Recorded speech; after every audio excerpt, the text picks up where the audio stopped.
I upload daily NBA content on this channel, so if that is something that interests you, then subscribe. Also drop a like on this video. It only takes 1 second and it makes a massive difference. Also, if you have not yet, episode 14 of my NBA series on the Philadelphia 76ers is out now, so go watch that if you haven't yet. Russell Westbrook is a player that I have talked about a lot on this channel, and I have kind of developed a reputation as a Russell Westbrook hater. Now, I detest that statement because of two things. A, hate is a strong-ass word, and B, it implies that because I'm critical of a basketball player, I hate that player, which I don't. But I am very critical of Russ, and I have been for many years. But I'm also just very interested in Russell Westbrook. The reason I've talked about him so much is I'm genuinely intrigued by him. The title of my best video on Westbrook and my biggest video is Why Russell Westbrook is the Most Confusing Player in NBA History. Back in 2018, I was very confused by Russell Westbrook, as the title would imply, because Russ was a guy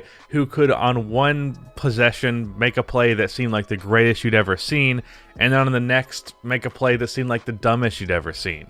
With Russ, the positive definitely outweighed the negative, but the negative that comes with him makes him an interesting case, and when you span that over an entire career, there's just a whole lot of, well, interesting stuff. And with Russ being the talent he is, that's been held back by the negatives that come with him, he also ends up being pretty damn disappointing.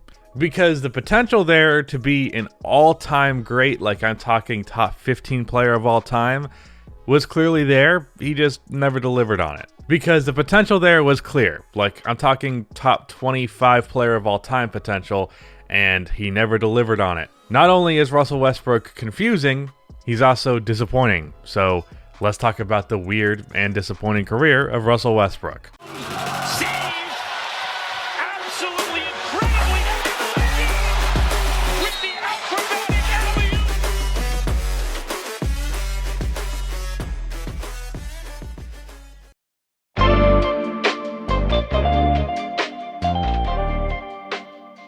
Westbrook isn't someone that I feel is often talked about properly in an all-time context because a lot of people act like his career started in 2017. And that's partially because he wasn't getting all that much attention until then.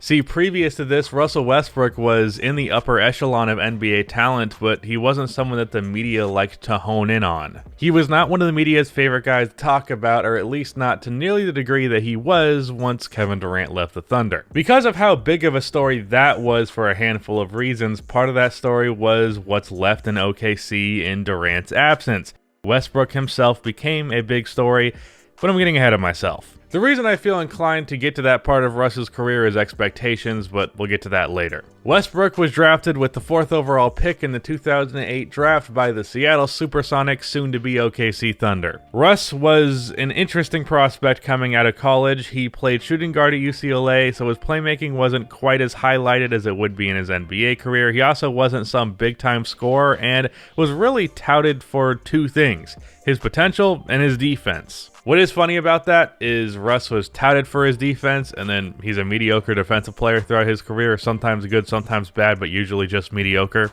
But heading into the league, what exactly Russell Westbrook would be in the NBA was not entirely clear. What was clear was that the Thunder viewed him as a point guard, as he started at that position immediately. And Russ really established the kind of guy that he would be pretty early, because I'd say box score wise, Russ was impressive in his rookie year, but then when you look at the efficiency, it doesn't look nearly as impressive. Second year comes around and he makes a clear step in the playmaking department as he gets up to about 8 assists per game, but it's his third year where he really breaks out as a scorer and is a first-time All-Star. But of course, 2012 was the first really big year for Westbrook because he, alongside the Thunder, made their first and only finals appearance. Now, this appearance wasn't much more than an appearance, but it was a good sign because a 23-year-old KD and Russ with a 22-year-old Harden and Ibaka just made a finals appearance. They could go nowhere but up. The team was dripping with potential. Well, guess what? They went nowhere but down. Harden was traded for half a Twix bar, which at the time didn't seem bad, but in hindsight, half a Twix bar Then over the next 2 years, the Thunder lost 4-1 to the Grit and Grind Grizzlies in the second round because Russ missed that series due to Patrick Beverley fucking attacking him. Then they lost in the conference finals in KD's MVP year to the Spurs, who would go on to win a championship. Then Kevin Durant broke his foot and was only able to play all but 27 games of that regular season, which allowed Russell Westbrook to show what he was able to do as the lone option for the first time in his career. And what he did was essentially give a glimpse of what he would become. He led the league in scoring with 28 while averaging 7 rebounds and 8 assists, showing a glimpse of what he could be. Mr. Triple-Double, basically. But it was not winning basketball, so the Thunder were in the lottery, and after falling 1 pick shy of Devin Booker, instead landing legendary Cameron Payne, the hope was that in the 2015-16 season, the Thunder would be able to pull it all together because Russ and KD were both healthy together for the first time in 2 years, because in the season previous to Durant's injury, Russ only played about 30 games. This is what would finally be the year for the Thunder, and it looked like that was the case, as they took a 3-1 lead in the conference finals on the defending champions. But as we all know, this lead was blown, and then after that happened, Kevin Durant left this team for the Golden State Warriors, the team that was beating them in that conference finals. And immediately after this, the media went right into Russ' MVP campaign. And I think this is more important than people give it credit for. Like, I really feel like it isn't mentioned enough that the triple-double average was anticipated before it happened because of what Russ did in the season where Durant's foot was broken. That doesn't explicitly mean that this award was predisposed to go to Westbrook or anything, but the media shapes narratives, and narratives play a heavier part in the MVP award than they should. This year was all about Russell Westbrook and his revenge tour, where he would average a 30-point triple-double. And you know what? Credit to him. He did average a 30-point triple-double, and he did win MVP. Now, I strongly believe that MVP should have gone to James Harden based on the precedent of that award, but regardless of that, this is a perfect example of the talent of Westbrook. Now, I don't think Russ's impact was nearly as impressive as his box score numbers would suggest. I got in an argument the other day on Twitter about prime CP3 versus prime Westbrook. And first of all, the answer is prime CP3 without an ounce of hesitation from me. Second of all, when I said I thought Chris Paul was more impactful, a guy replied with 30, 10, and 10, and acted like that was the end of the conversation. It's not. Chris Paul's impact with 20, 10, and 4 with elite defense was more significant than that of Russell Westbrook with 30, 10, and 10 on poor efficiency with defense. But that's not to say that Westbrook was not incredibly impactful, and 30, 10, and 10 is not something that anyone can take away from Westbrook. So you do have to give credit where credit is due. The issue is that there are many people that look at those surface level stats and act like that's the end of the conversation when it is not. So for those of you who are on the Westbrook side, when you say 30, 10, and 10 or averages a triple-double, please understand that that is not winning a debate. It's just not that simple. Anyone that isn't an actual hater of Russell Westbrook would understand that those numbers are impressive, and as many inflated stats or stat padding arguments that you want to make, there's no other player who's been able to do that. And that does speak to his talent. That's just not the whole package. That's a bit of a tangent. My point is, Russell Westbrook is talented, but that's not everything. But then the playoffs come around, and he isn't amazing. I mean, he filled the box score with 37 points per game, but he also had a 51% true shooting percentage, so it's not great. Now, at this point, OKC fans were rightfully chanting for Russell Westbrook to get some damn help, and credit to him, Sam Presti, at least on the surface, accomplished this. They traded Oladipo and Sabonis for Paul George, as well as Doug McDermott and Enes Kanter for Carmelo Anthony. The Melo trade was a wash because Melo was washed, but PG was pretty good. Russ averaged a triple-double again, and then they lost in the first round to the Jazz as Russ underperforms.